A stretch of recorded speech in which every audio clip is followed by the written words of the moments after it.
Welcome to the next lesson, monthly calendar pages.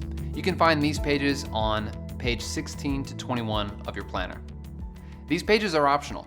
People who are going fully analog, that is all on paper, will want to use them definitely. People who are using a hybrid system, that is partially on paper and partially digital, you have a choice. You can use these pages or not use them. Why might people use a hybrid system with both the planner and, for instance, Google Calendar? Well, there's 3 reasons. First, they help you preview what's coming up for the next 90 days.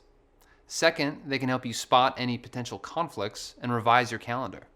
Third, and perhaps most importantly, they give you the opportunity to fully own what you've already scheduled.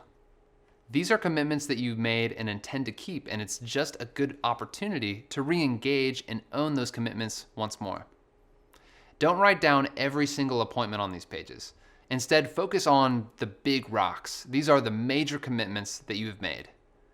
Now, here's a little bit more detail about how to use these pages. First, write down the name of each month on the appropriate page. There are 3 calendars, one for each month in the quarter. Second, write the dates down in the gray boxes. Note that there's room for 35 days, plenty of boxes for every month, regardless of when it starts. However, depending on when the month starts, you might get to the end here and discover that there are no boxes left for the rest of the month. No worries, all you have to do is wrap around here to the top, just as most printed calendars do. It's that simple. Note that each week starts on a Monday. That's intentional because we wanted to keep the weekends together. Why? Because this enables us to plan our time off. Now we realize that that's not everyone's weekend.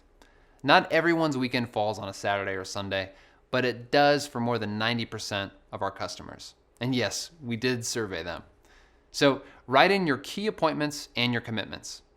Now in each of the date boxes, you're going to find a grid of 8 small boxes with dotted lines.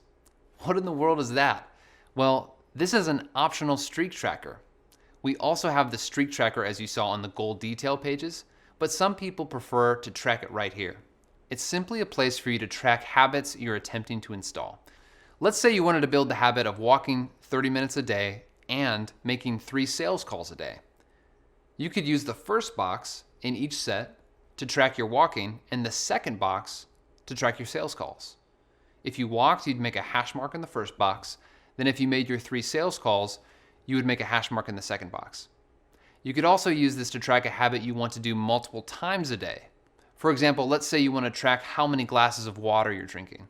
You could simply make a hash mark every time you drink a glass of water. There are 8 boxes, it's totally up to you. Don't feel that you have to use these boxes, they're just here if you want to use them. Finally, write down any major projects you want to complete during the month in the column on the far right-hand side of the page. That's it. They're pretty straightforward. They're designed to help you maintain a sense of the larger context as you plan your weeks and days. Now, let's go to the next lesson, rolling quarters.